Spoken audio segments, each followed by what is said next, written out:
Hi everybody, it's Esther. Welcome to the first Fanfic Friday. Today, I'll be reacting to a Sonic the Hedgehog fanfiction by TheRedeemer1995. It's called Infinite the Jackal, Roads Untraveled. I'll leave a link in the description in case you'd like to read the fic yourself, or just leave a kudos and a comment. I should probably warn you that the site it's published on, Archive of Our Own, is not the safest place for children. It is just a cesspool of mature themes. Which is why it's important to read the tags, which I have, and this one seems safe. So, with that out of the way, let's start the reading. Infinite the Jackal, Roads Untraveled, by TheRedeemer1995. Summary. Finally escaping from null space after his defeat at the hands of the Resistance, Infinite the Jackal arrives on Mobius Prime and, eager for revenge, attacks Sonic and Sally Acorn while the two of them are out in the Great Forest, unwittingly botching the job Mammoth Mogul had given the Destructics in the process before being driven off. Soon discovering that he has ended up on an alternate version of Mobius, Infinite, embracing the clean slate he's been given by this twist of fate, decides to remain on Mobius Prime and establish himself as the world's premier hired gun, seeking to become the ultimate mercenary once again. Follow Infinite's exploits as he crosses paths with and trades blows with the likes of Team Dark, GUN, the Eggman Empire, the Suppression Squad, and the Freedom Fighters, to name but a few of the parties who take an interest in the displaced Jackal. Falls in love against all odds, and rises to become one of the most powerful, dangerous, feared, and respected beings on all of Mobius Prime, while reclaiming that which he had lost so very long ago as he journeys down roads untraveled. Chapter 1. The Masked Mobian.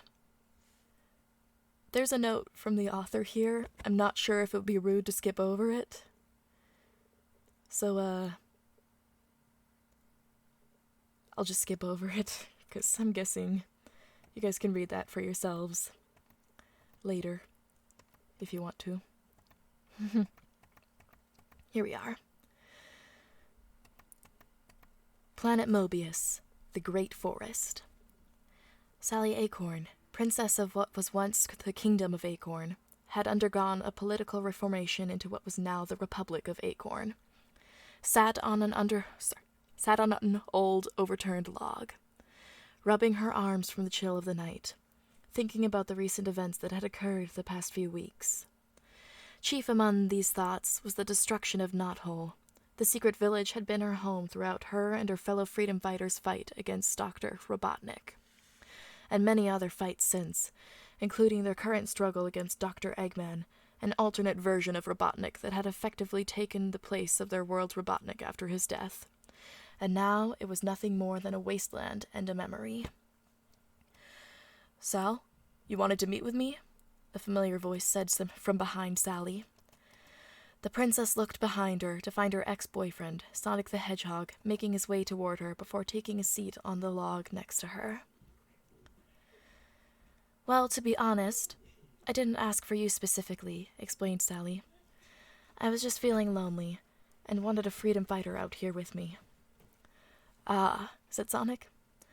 "It's hard to believe it, isn't it? Knothole's just gone. How are you holding up?"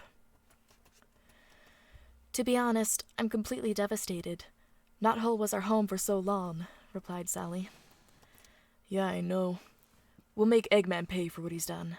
We got rid of one Robotnik, we can get rid of this one too," Sonic said firmly. "Sorry about the noise in the background, my sister is in here."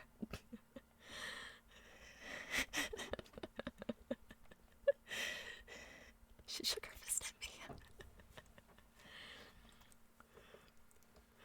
Sonic and Sally sat in silence for a few moments before Sally spoke up again. "Hey, Sonic, do you ever think about it?" she asked the blue hedgehog. Sonic tilted his head in confusion. Think about what?" the blur asked. "Our breakup," Sally replied. Sonic remained silent for what felt like a rather long time.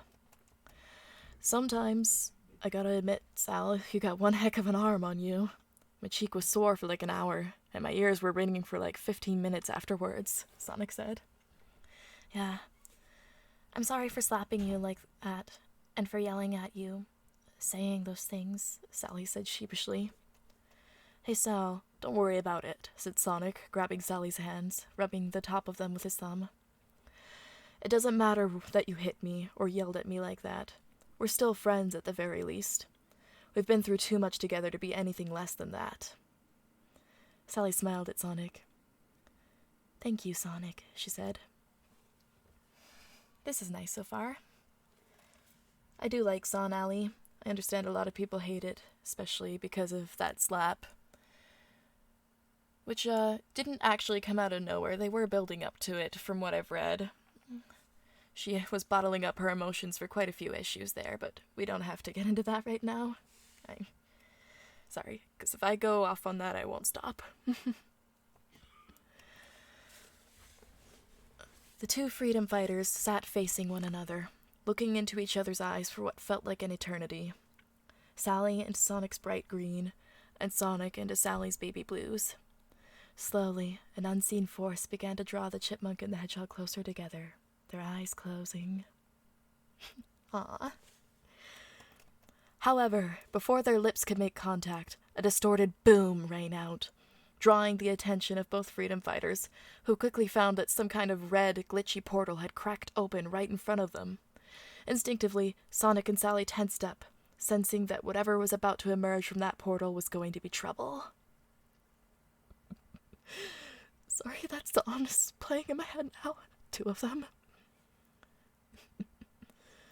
The one by Taylor Swift and the other one, I forget the name of the original artist, but it was in Strange Magic. The Bog King sang it.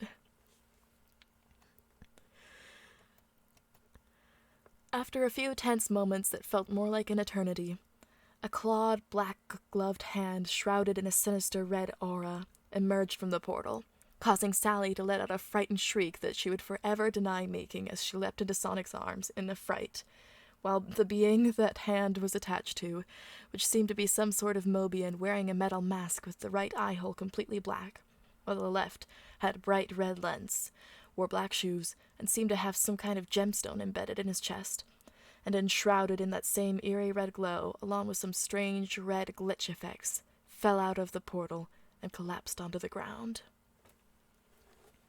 Dun dun dun! Sonic, slowly and cautiously, placed Sally back onto the ground. A few moments of extremely tensed silence passed as Sonic and Sally made no sudden moves in the presence of this strange, almost demonic Mobian. Suddenly, sounds of laughter came from the glowing Mobian that sounded as though the Mobian was exhilarated to have emerged from the portal as said portal closed with a distorted boom. It worked! Ha ha ha! It actually worked! I'm free! I'm finally free from null space! The Mobian laughed, his voice warped by his mask. Ground! Oh, sweet, sweet ground that I can touch! Sonic and Sally looked at each other before Sonic boldly spoke up. You okay there, pal? He asked, the Mobian on the ground.